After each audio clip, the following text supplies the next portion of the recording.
السلام علیکم listeners and readers. آج جو میں ناول ریڈ کرنے جا رہی ہوں وہ ہے ماہی ماہی کوبتی، جو کہ تحریر ہے ہما کوکب بخاری کی۔ چلیے شروع کرتے ہیں اس کی قسط نمبر 14۔ ناول شروع کرنے سے پہلے اگر آپ نے میرے چینل کو ابھی تک سبسکرائب نہیں کیا تو پلیز اسے سبسکرائب کیجیے، ساتھ ہی بیل آئیکن کو پریس کرنا ہرگز نہ بھولیں تاکہ ہر نئے آنے والے ایپیسوڈ کی اپڈیٹ آپ کو ملتی رہے۔ ویڈیو کو لائک کیا کریں، کمنٹ میں ضرور لکھ کر بتائیں کہ آپ کو ناول کیسا لگ رہا ہے۔ چلیے شروع کرتے ہیں۔ حیدر علی کی گاڑی کچے راستے پر ہچکولے کھانے کے بعد جی ٹی روڈ پر چڑھ گئی۔ ہموار سڑک پر چڑھتے ہی اس نے ایکسیلریٹر پر پاؤں بڑھا دیا تھا۔ رات کے اس پہر شدید بارش کے درمیان ٹریفک نہ ہونے کے برابر تھی۔ اکا دکا ٹرک تیزی سے اس کے پاس سے گزرتے رہے، لیکن اس کی منزل ابھی 3 میل دور تھی۔ وہ کسی ایسے گاؤں سے نکاح خواہ لانا چاہتا تھا جو ان کی جاگیر میں نہ آتا ہو، کیونکہ اپنی جاگیر کے اندر سب لوگوں پر پیر صاحب کا دباؤ تھا اور وہ مزید کسی الجھن اور پریشانی میں نہیں پڑنا چاہتا تھا۔ اکیلے ہوتے ہی بہت سے خیالات نے اس کے ذہن پر دھاوا بول دیا، لیکن وہ ہر خیال سے پیچھا چھڑا لینا چاہتا تھا۔ اماں جان کی منت بھری نظروں، بابا جان کے حکم اور رجب علی کی پیشکش کو ذہن سے جھٹک دینا چاہتا تھا۔ اب اس کے قدم اتنے آگے بڑھ چکے تھے کہ واپسی ناممکن تھی۔ وہ کسی بھی کمزور لمحے کو خود پر غالب نہیں آنے دینا چاہتا تھا۔ بابا جان اور رجب علی کی اسے کچھ زیادہ پرواہ نہیں تھی، لیکن اماں جان کی خواہش اس نے شعوری طور پر ہر خیال کو دماغ سے نکال کر تمام تر توجہ ڈرائیونگ پر مرکوز کر دی تھی۔ ڈیرے کے باہر گاڑی رکنے کی آواز سن کر زرینہ چونک گئی۔ منہ دھوتے ہوئے پانی کے چھینٹے ڈالتے اس کے ہاتھ رک گئے۔ شاہ جی آ گئے؟ اس کا دل کھل اٹھا، لیکن اگلے ہی لمحے وہ الجھن میں مبتلا ہو گئی۔ اتنی جلدی شاہ جی کیسے واپس آ سکتے ہیں؟ اس نے خود ہی اپنے خیال کی تردید کر دی۔ تو پھر یہاں کون آ گیا؟ نلکا بند کر کے وہ دبے قدموں غسل خانے کے دروازے پر گئی اور نہایت آہستگی سے اسے بند کر کے کنڈی لگا دی۔ جب تک یہ یقین نہ ہو جائے کہ آنے والے شاہ جی ہیں، تب تک وہ بھی دروازہ نہیں کھولے گی۔ وہ دروازے سے کان لگا کر کھڑی ہو گئی۔ گاڑی سے اتر کر رجب علی اندر آیا۔ 2 کمروں کی بتیاں روشن تھیں، جبکہ باقی ہر چیز پر تاریکی کی چادر تنی ہوئی تھی۔ وہ ٹھٹک کر رک گیا۔ جنریٹر صرف اس وقت چلایا جاتا جب حویلی کا کوئی فرد وہاں آتا۔ اس کی غیر موجودگی میں ملازمین لالٹین سے ہی کام چلا لیتے، لیکن خلاف معمول آج وہاں کوئی ملازم بھی نہیں تھا۔ اس نے تمام حیثیات مجتمع کر کے کسی کی موجودگی کا اندازہ لگانے کی کوشش کی۔ جو کوئی بھی ہے میرے ہی کمرے میں ہے، اس نے سوچا اور چند قدم آگے بڑھ کر کمرے کے بند دروازے کے سامنے رک گیا۔ سب سے پہلا خیال اسے یہ آیا کہ شاید کوئی ملازم اس کی غیر موجودگی کا فائدہ اٹھانے کی کوشش کر رہا ہے۔ ہینڈل گھما کر اس نے ایک جھٹکے سے دروازہ کھول دیا، لیکن کمرہ روشن بھی اور خالی بھی تھا۔ ایک قدم بڑھا کر وہ اندر چلا آیا اور کمرے کا جائزہ لینے لگا۔ سامنے ہی کروشیے کے سفید بیڈ کور پر ایک سیاہ باریک ریشمی چادر بے ترتیب سے پڑی ہوئی تھی۔ کوئی لڑکی، اس نے سوچا، لیکن کون اور کیسے؟ اس نے آگے بڑھ کر چادر اٹھا لی۔ ہلکی سی نمی والی وہ چادر نہ جانے کب سے وہاں پڑی تھی، لیکن اس میں کسی لڑکی کے وجود کی مہک ابھی تک موجود تھی۔ چادر دوبارہ پھینک کر وہ ڈریسنگ روم کی جانب بڑھا تھا۔ ایک دم اس کی بیزاری اور خوف سے دور ہو گئی۔ یہاں پہنچنے پر اتنا دلچسپ سرپرائز ملے گا اسے گمان بھی نہیں تھا۔ اسے اس کی پرواہ نہیں تھی کہ وہ کون تھی، کہاں سے اور کیوں آئی تھی۔ بس اتنا ہی کافی تھا کہ وہ اس کے خوابگاہ میں تھی اور مفت کی شراب تو عکاسی کو بھی حلال ہوتی۔ ڈریسنگ روم کے آدھے پردے تنے ہوئے تھے۔ وہ اندر داخل ہوا، لیکن وہاں بھی ابھی اجنبی لڑکی کی خوشبو کے علاوہ کچھ نہیں تھا، گویا وہ باتھ روم میں تھی۔ اس نے دروازے پر دستک دی، 1 مرتبہ، 2 مرتبہ، 3 مرتبہ، لیکن کوئی جواب نہیں ملا۔ اس نے ہاتھ کے دباؤ سے دروازہ کھولنا چاہا، لیکن وہ بند تھا۔ اس نے پرخیال انداز میں دروازے کی طرف دیکھا۔ وقت اتنا زیادہ نہیں گزرا تھا، لیکن زرینہ کو ایک لمحہ 1 صدیوں کے برابر لگ رہا تھا۔ یوں محسوس ہو رہا تھا کہ جیسے وقت تھم گیا۔ کتنی دیر گزر گئی تھی، لیکن کسی کی آہٹ نہیں ابھری تھی۔ پھر اچانک جھٹکے سے کمرے کا دروازہ کھلنے کی آواز آئی تو خوف کے مارے اس کا دل اچھل کر حلق میں آ گیا۔ اس کے اعصاب تن گئے۔ شاہ جی ہوتے تو اندر اس انداز میں تو نہ آتے، اس نے سوچا تھا۔ پھر یوں لگا جیسے صدیاں بیت گئی، لیکن کچھ نہیں ہوا۔ وہ انتظار کرتی رہی، کسی اپنے تک پہنچنے یا پھر واپس چلے جانے کا۔ جب انتظار ناقابل برداشت ہو گیا تو قدموں کی آہٹ سنائی دی جو ہر گزرتے لمحے کے ساتھ واضح ہو رہی تھی۔ اس کی ہتھیلیاں پسینے سے بھیگ گئی تھیں۔ وہ دم سادے ویسے ہی کھڑی رہی۔ پھر اچانک دروازے پر دستک ہوئی۔ خوف کے مارے اس کا رنگ پیلا پڑ گیا۔ سب سے پہلے اس کی نگاہ دروازے کی کنڈی پر گئی۔ وہ مضبوطی سے بند تھی۔ دروازے پر دوسری دستک ہوئی۔ اس نے پہلی مرتبہ غسل خانے کا جائزہ لیا کہ شاید کوئی کھڑکی یا باہر نکلتی، لیکن وہاں ایک بالکل ننھی منھی سی کھڑکی تھی جو خاصی اونچائی پر بنی ہوئی تھی اور اس قدر تنگ اور چھوٹی کہ اس کے لیے وہاں سے نکل بھاگنا ممکن ہی نہیں تھا۔ تیسری مرتبہ دستک ہوئی تو اس کی آنکھوں میں اپنی بے بسی کا خیال آنسو لے آیا تھا۔ اگر شاہ جی ہوتے تو مجھے پکارتے۔ او خدایا، یہ کون آ گیا؟ لڑکی، دروازہ کھولو، باہر سے تحکمانہ انداز میں اسے مخاطب کیا گیا۔ اس کے ہاتھ پاؤں ٹھنڈے ہو رہے تھے۔ یہ انداز حویلی کے مکینوں کے علاوہ کسی کا نہیں ہو سکتا تھا۔ وہ حیدر علی نہیں ہو سکتا تھا، سخاوت بھی نہیں ہو سکتا تھا۔ پیر صاحب کی آواز اور لہجے کو وہ پہچانتی تھی، اور ان کے بعد صرف ایک شخص باقی بچتا تھا، رجب علی شاہ۔ زرینہ کی جو تھوڑی بہت امید تھی وہ بھی اسی پل ختم ہو گئی۔ رجب علی اسے کسی رعایت، کسی رحم کی توقع نہیں تھی۔ جو شخص اپنی سگی بہن کا قاتل تھا، اسے زرینہ سے کیا ہمدردی ہو سکتی؟ اگر میں شاجی کا حوالہ دوں تو انہوں نے شاجی سے وعدہ کیا کہ وہ ان کی مدد کریں گے۔ امید کی کرن نمودار ہوں، لیکن پھر یہ کرن بھی بجھ گئی۔ ان دونوں بھائیوں کی راہیں تو بالکل ہی جدا ہو گئیں۔ ہو سکتا ہے انہیں ہمارے گاؤں چھوڑنے کے منصوبے کا علم ہو تو وہ ہمارے ساتھ ویسا ہی سلوک کریں جیسا زیب النساء اور اچھو کے ساتھ کیا تھا۔ اسے جھرجھری آ گئی۔ مجھے اپنی پرواہ نہیں، لیکن شاجی کے ساتھ ایسا نہیں ہونا چاہیے۔ لڑکی، دروازہ کھولو، ورنہ دروازہ توڑنا مشکل نہیں۔ ایک مرتبہ پھر وہی تحکمانہ لہجہ۔ زرینہ کو خون اپنی رگوں میں منجمد ہوتا محسوس ہونے لگا۔ اس نے ایک نظر اپنے سراپے پر ڈالی۔ اس کے کپڑے اب تک بھیگے ہوئے تھے۔ چادر وہ وہیں کمرے میں رکھائی تھی کہ باہر نکل کر اوڑھ لے گی، اور دوپٹہ لانے کی اس نے ضرورت محسوس ہی نہیں کی تھی۔ اسے کوئی اندازہ نہیں تھا کیسی صورتحال میں اسے کیا کرنا چاہیے۔ اچانک دروازے پر ٹکر لگی۔ خوف کے مارے اس کے منہ سے چیخ نکل گئی اور گھبراہٹ کے عالم میں وہ دروازے سے کئی قدم پیچھے ہٹ گئی۔ پہلی ٹکر کے ساتھ ہی اندر موجود لڑکی نے پہلی مرتبہ اپنی موجودگی کا احساس دلایا۔ خوف زدہ قدموں کی آہٹ اور چوڑیوں کی کھنک۔ رجب علی کے ہونٹوں پر مسکراہٹ پھیل گئی۔ ابھی کافی رات پڑی اور اسے کوئی جلدی بھی نہیں تھی۔ ہولے ہولے سیٹی بجاتے اس نے الماری کھول کر ایک بوتل اور فرنچ گلاس نکالا تھا۔ کمرے میں آ گیا۔ اسے اندازہ تھا کہ دروازے کی کنڈی توڑنے کی ضرورت نہیں پڑے گی۔ پڑ گئی تو بھی وہ ایک دو سے زیادہ جھٹکے برداشت نہیں کر سکے گی اور آرام سے اکھڑ جائے گی۔ لیکن اتنے تردد کی ضرورت اس لیے نہیں تھی کیونکہ وہ اندر بند لڑکی کے رد عمل کا اندازہ کر سکتا تھا۔ کیوں کسی جگہ بند ہو کر اپنے اوپر ٹوٹ پڑنے والی استاد کا انتظار کرنا حسابی طور پر بہت مشکل اور کٹھن مرحلہ تھا۔ اسے یقین تھا کہ لڑکی کے اعصاب جواب دے جائیں گے اور پھر کچھ بھی مشکل نہیں ہوگا۔ اس نے تھرماس سے برف کے ٹکڑے نکال کر گلاس میں ڈال لی اور بوتل انڈی لی اور چھوٹے چھوٹے گھونٹ بھرنے لگا۔ زرینہ کے اعصاب جواب دیتے جا رہے تھے۔ ایک ہی ٹکر کے بعد کنڈی میں لگی کیلیں واضح طور پر اکھڑتی دکھائی دے رہی تھیں۔ اس کا خیال تھا کہ چند لمحوں بعد ہی دروازے پر دوسری ٹکر پڑے گی، لیکن کچھ بھی نہ ہوا۔ ہولے ہولے سیٹی بجنے اور الماری کھلنے کی آواز کے بعد خاموشی چھا گئی۔ وہ محسوس کر سکتی تھی کہ رجب علی اس وقت کمرے میں ہی ہے۔ یا اللہ، کہیں سے شاجی کو بھیج دے۔ اس نے بے آواز روتے اللہ تعالیٰ سے دعا کی۔ یا اللہ، مجھے اس مصیبت سے رسوائی کا داغ لگے بغیر نکال دے۔ اتنی دیر ہو گئی شاجی نہیں آئی۔ یوں لگتا ہے کہ صدیاں گزر گئیں انہیں جدا ہوئے۔ وہ ہوتے تو کسی کی جرأت نہیں تھی میرے ساتھ ایسا کرنے کی۔ رجب علی کو بھی نہیں۔ شاجی کدھر رہ گئے آپ نے تو کہا تھا کہ میں یہاں بالکل محفوظ ہوں۔ آپ کو نہیں پتا کہ کیا یہاں درندہ بھی آ سکتا ہے؟ وہ گھٹنوں میں سر دے کر زاروں کے دار ہو پڑی۔ وہ روتی جا رہی تھی۔ لمحے گزرتے جا رہے تھے، لیکن اتنی آہستگی کے ساتھ جیسے صدیاں بیتیں۔ اتنا وقت گزر گیا لیکن حیدر علی نہیں آیا۔ وہ تھک گئی تھی۔ اس کا ذہن پاگل کر دینے والی سوچوں کی ہماجگاہ بنا ہوا تھا۔ اندیشوں کے سانپ بار بار ڈس رہے تھے، خوف کے بچھو ڈنک مار رہے تھے۔ اسے لگا جیسے وہ پاگل ہو گئی۔ رجب علی اس کے ساتھ چوہے بلی کا کھیل کھیل رہا تھا۔ حیدر علی کا کچھ پتہ نہیں تھا اور اپنی قسمت کا اسے کچھ بھروسہ نہیں تھا۔ اس کے اعصاب چڑک رہے تھے۔ اسے خود اندازہ نہیں ہوا کہ بے آواز روتے روتے کب وہ چیخ کر رونے لگی۔ رجب علی اس کے چیخنے اور رونے کی پرواہ کیے بغیر پیتا رہا۔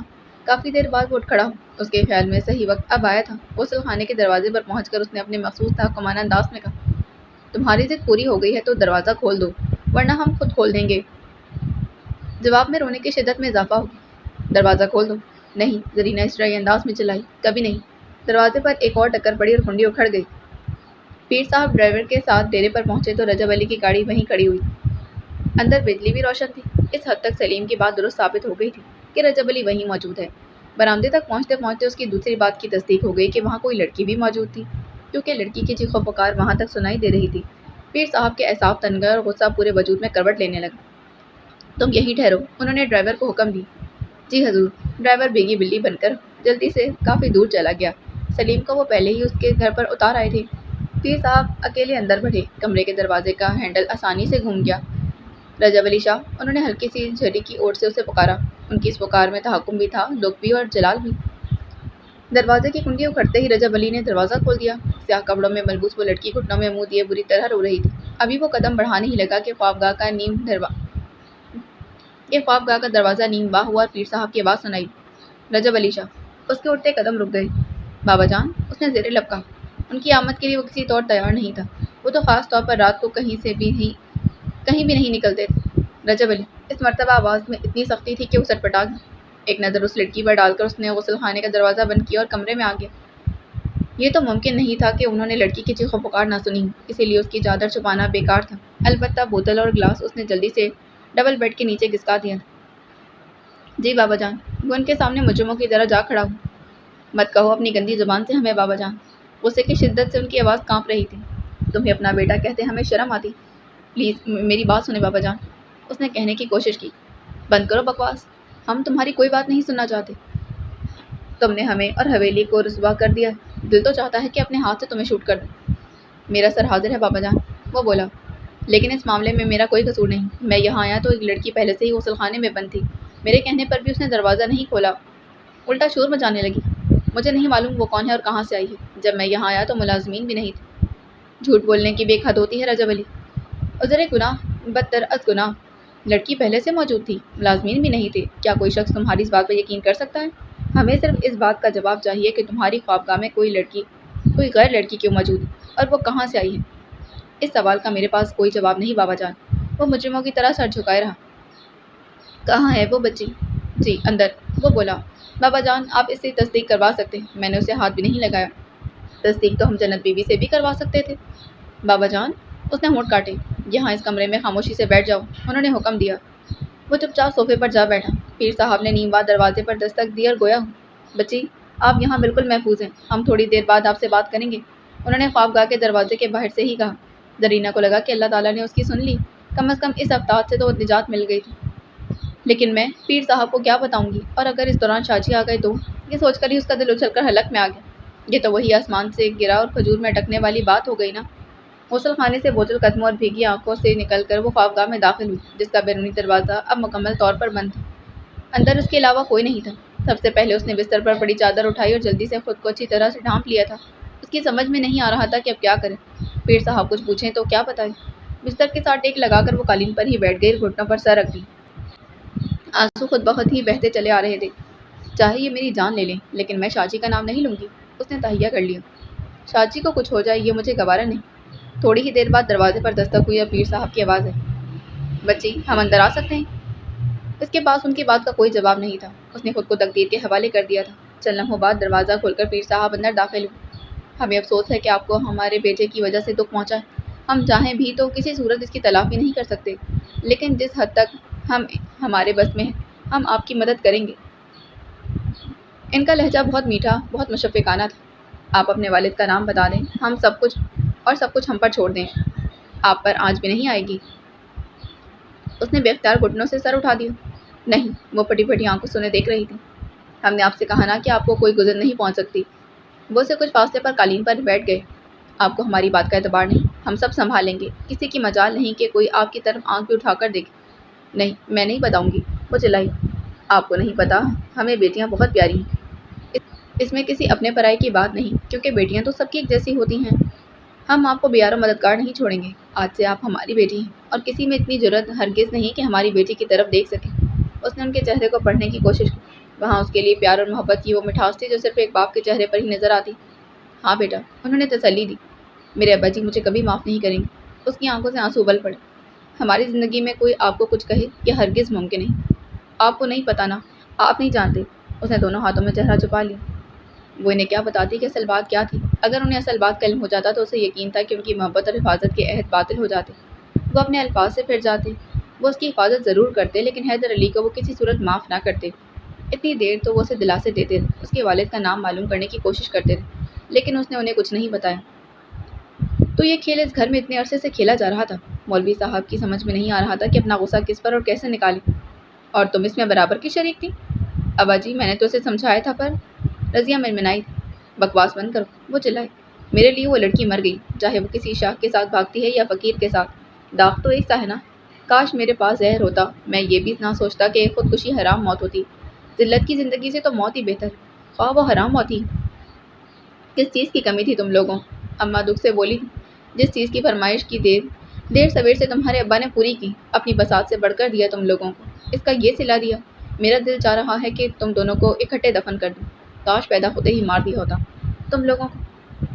ہم نے کبھی بیٹے کی محرومی کا ذکر نہیں کیا تم دونوں کے سامنے کہ کہیں تمہارا دل نہ دکھے، تم یہ نہ سوچو کہ ہم تم سے محبت نہیں کرتے۔ چھوٹی چھوٹی باتوں کا خیال رکھا ہم نے، اور اس کا یہ صلہ ہے کہ ماں باپ کے منہ پر کالک مل دی۔ بس ایک مرتبہ وہ اس گھر میں آ جائے۔ انہوں نے مٹھیاں بھیجی دیں۔ اوہ خدایا، یہ تو وہ دنیا جہاں پیروں کی حویلی پر لگے داغ بھی لوگوں کو نظر آ جاتے ہیں۔ تو ہم کیا اور ہماری اوقات کیا؟ صبح کی روشنی پھیلتے ہی صدیوں کی کمائی ہوئی عزت پل بھر میں تار تار ہو جائے گی۔ لوگ انگلیاں اٹھائیں گے اور آوازیں کسیں گے۔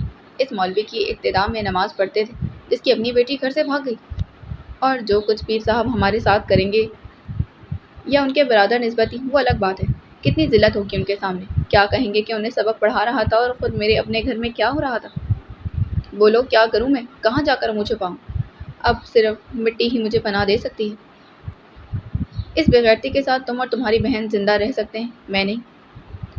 ابا جی، رضیہ ان کے قدموں سے لپٹ گئی، مجھے معاف کر دیں، میں بہت بری ہوں، بہت نیچ ہوں، لیکن پھر بھی مجھے معاف کر دیں۔ میں نے اسے بہت سمجھایا تھا، لیکن مجھ میں آپ لوگوں سے کچھ کہنے کی ہمت نہیں تھی۔ مجھے پتا تھا کہ آپ کو علم ہوا تو آپ اسے کبھی معاف نہیں کریں گے، اور مجھے اسے بہت محبت ہے۔ مسجد میں داخل ہو کر کسی نے آواز دی، مولوی صاحب! ان سب کو جیسے سانپ سونگھ گیا۔ مولوی صاحب! آواز دوبارہ آئی تھی۔ کہیں حویلی سے تو بلاوا نہیں آ گیا؟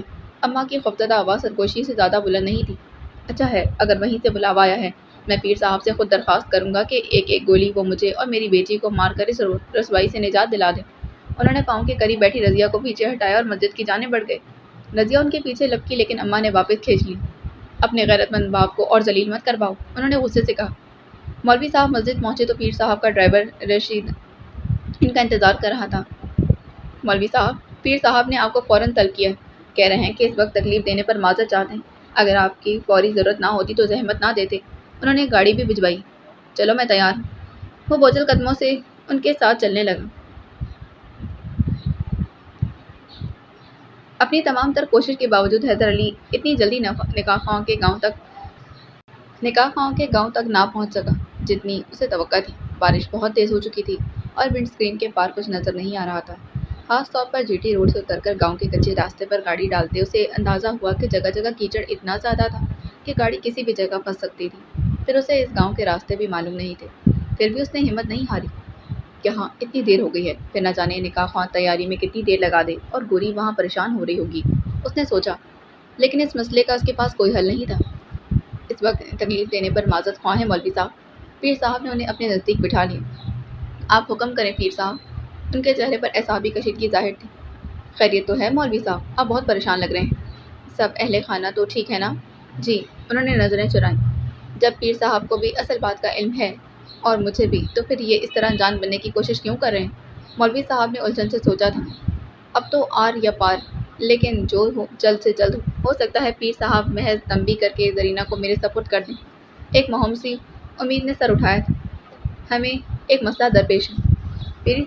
پیر صاحب ان کی کیفیت جانے بغیر بولے، ہمارے بیٹے رجب علی سے غلطی سرزد ہو گئی۔ ہمیں رنج ہے کہ اس نے ایسی حرکت کی۔ چاہتے تو ہم یہ تھے کہ اسے سخت سے سخت سزا دیتے، لیکن معاملہ صرف اس کا نہیں، ایک بچی کا بھی ہے، اور ہر بچی کی عزت ہمیں جان سے پیاری۔ مولوی صاحب کا دل چاہا کہ چلا اٹھے۔ ایک بیٹا میری بیٹی کو بھگا لے گیا، دوسرا ہمیشہ کی طرح کسی اور کی لڑکی کو اغوا کر لایا۔ کیا حویلی کی یہی اقدار رہ گئی؟ غریب کی بھی کوئی عزت ہوتی ہے جسے آپ کے بیٹے دو کوڑی کی کر رہے ہیں۔ ایک محبت کے نام پر جاڑ ڈالتا ہے اور دوسرا طاقت دکھاتا ہے۔ لیکن تمام تر خواہش کے باوجود بھی ان کے ہونٹ سلے رہے۔ بات صرف ہمت کی کمی کی نہیں تھی، بلکہ اس کی بھی تھی، جس کا داغ ان کے دامن پر لگا تھا، اور وہ چلا چلا کر اپنے دامن پر لگے داغ تو ہر طرف لوگوں کو متوجہ نہیں کرنا چاہتے تھے، کم از کم تب تک نہیں جب تک خود ہی کسی کی نظر اس داغ پر نہ پڑ جاتی۔ آپ حکم کریں پیر صاحب۔ انہوں نے خود پر قابو پایا۔ ہم نہیں چاہتے کہ کوئی بچی یوں رسوا، اسی لیے آپ ابھی اور اسی وقت ان دونوں کا نکاح پڑھا دیں، باقی سب کچھ ہم خود سنبھال لیں گے۔ انہوں نے کہا تھا، اس طرح بچی بھی محفوظ ہو جائے گی اور رجب علی کو بھی خود ہی سزا مل جائے گی۔ جس لڑکی کو وہ اغوا کی نیت سے لایا تھا وہی اس کی بیوی بنے گی، تو پھر آئندہ وہ کبھی ایسی حرکت نہیں کرے گا۔ جی، مولوی صاحب بولے، آپ یہیں ٹھہرے، ہم ابھی رجب علی کو لاتے ہیں۔ اٹھ کر دوسرے کمرے میں پہنچے جب رجب علی ٹانگ پر ٹانگ دھرے کسی گہری سوچ میں گم تھا۔ اٹھو، پیر صاحب بولے۔ جی بابا جان۔ وہ چونک کر کھڑا ہو گیا۔ ہم اسی لڑکی سے تمہارا عقد کروا رہے ہیں۔ ایک لمحے کے لیے تو وہ کچھ سمجھ بھی نہ سکا۔ جی بابا جان۔ ہم تمہارا عقد ثانی کروا رہے ہیں، فوراً آؤ۔ بابا جان ایسا نہیں ہو سکتا۔ وہ جیسے ہوش میں آئے۔ تم ہمارے حکم سے انکار کر رہے ہو؟ آپ کے حکم سے انکار میرے لیے ممکن نہیں، لیکن بابا جان آپ کا یہ فیصلہ اجلت میں کیا گیا ہے۔ میں کسی ایسی لڑکی سے شادی کیسے کر سکتا ہوں جو نہ جانے کس طرح میری خوابگاہ میں آ گئی، کس کے ساتھ بھاگ کر آئی، یا پھر کسی کے انتظار میں یہاں رک گئی اور اس نے مٹھیاں بھیج لیں۔ اور یہ بھی تو ممکن ہے کہ وہ کسی ملازم کے ساتھ یہاں آئی۔ کیسی لڑکی کی یہ اوقات ہو سکتی ہے کہ وہ حویلی کی بہو بنے؟ جب تم اپنی اوقات سے نیچے گر سکتے ہو تو تمہیں سر بھی جھکانا ہی ہوگا۔ یہ تمہارے اپنے اعمال کی سزا ہے، تمہیں ہمارا حکم پورا کرنا ہوگا۔